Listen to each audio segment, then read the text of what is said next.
Jadi, apakah langkah-langkah yang boleh kita lakukan untuk meningkatkan tahap resiliensi dalam diri kita?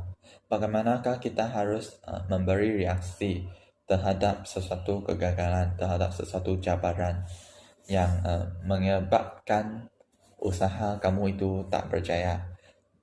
Sedikit panduan atau tips yang boleh kita kongsikan ialah sentiasa bertenang, memahami sempadan dan had, dan juga mengawal diri, berfikiran positif, berani untuk menyelesaikan masalah dan bersandar pada orang lain jika perlu. Okay, tips yang pertama, you have to keep calm when you came across something bad. Sentiasa orang akan panik apabila sesuatu tidak berlaku seperti mana yang mereka hendak. Mereka anggap setiap benda akan berjalan seperti yang dirancang, tetapi dalam kehidupan kita bukan setiap benda akan berjalan seperti yang dirancang. Jadi setengah orang ini akan panik dan tidak dapat mengawal diri, dia tidak dapat bertenang.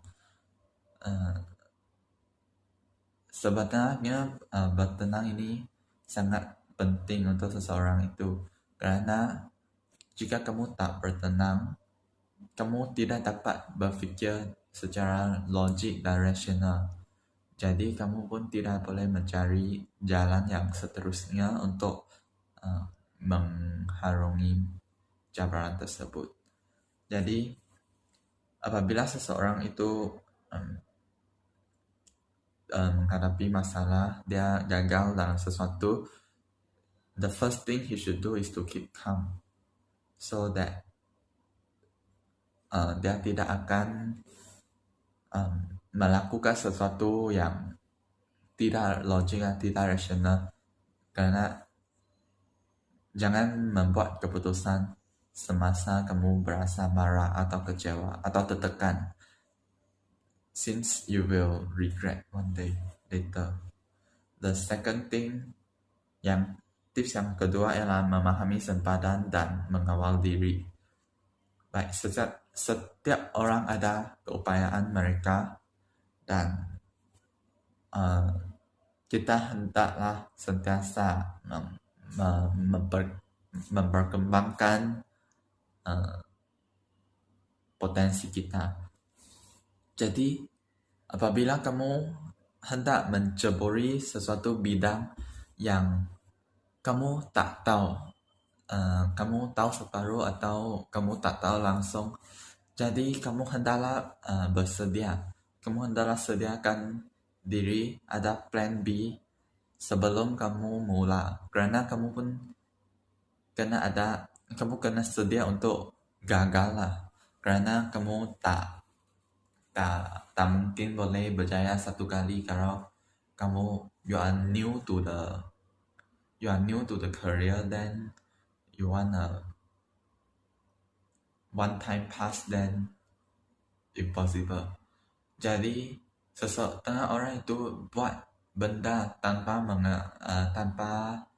mengetahui sempadan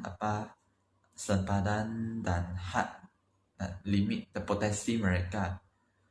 Mereka buat benda yang luar kawalan mereka, dan tetapi enggan menerima kegagalan. Jadi itu masalah, mereka tidak dapat terus memberi usaha lagi. Jadi kita hendaklah mengetahui sempadan kita dan berusaha untuk mengembangkan atau mencungkil bakat kita sendiri semasa ditimpa sesuatu kemalangan. Jadi yang ketiga, kita hendaklah berfikiran positif. Jika kita berfikiran positif, kita tidak mudah berputus asa. Kenapa? Kerana kita akan melihat makna, mencari kebenaran di sebalik setiap faktor yang menyebabkan kegagalan itu. Setengah orang yang tidak boleh tidak berfikiran positif, dia tidak akan mengkaji balik faktor-faktor yang menyebabkan kegagalan tersebut. Jadi seseorang yang berfikiran positif will have the strength to keep going. Dia akan sentiasa ke hadapan. Jadi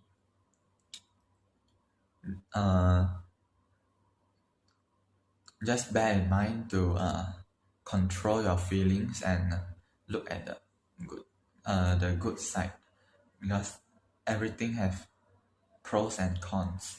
Jadi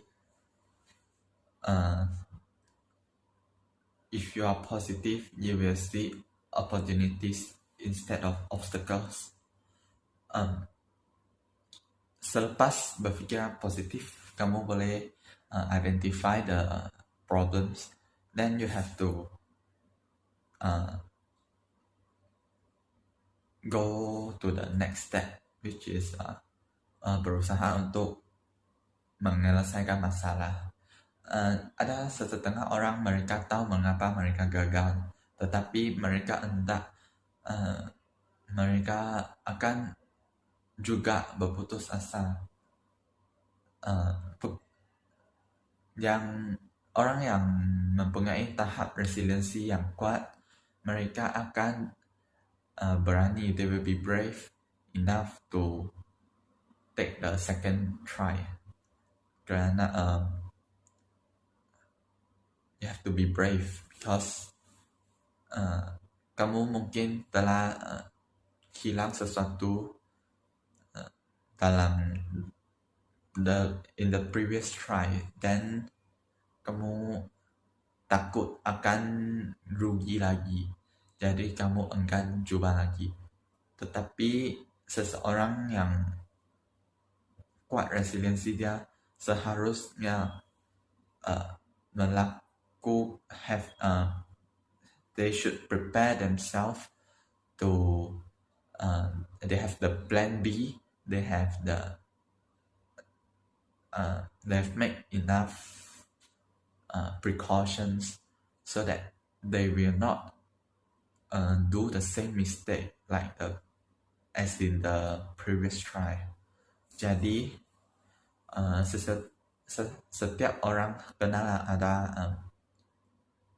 berfikiran positif, lepas tu mempunyai mindset yang boleh berkembang. Kamu tidak boleh mengakui kalah dan lepas tu cakap ability seseorang itu fix, kamu tak boleh berkembang. Itu salah. Melalui usaha kamu boleh menjadi orang yang lebih baik. Kamu boleh menjadi lebih berkeupayaan daripada last time. The final tips is to be humble and don't be shy.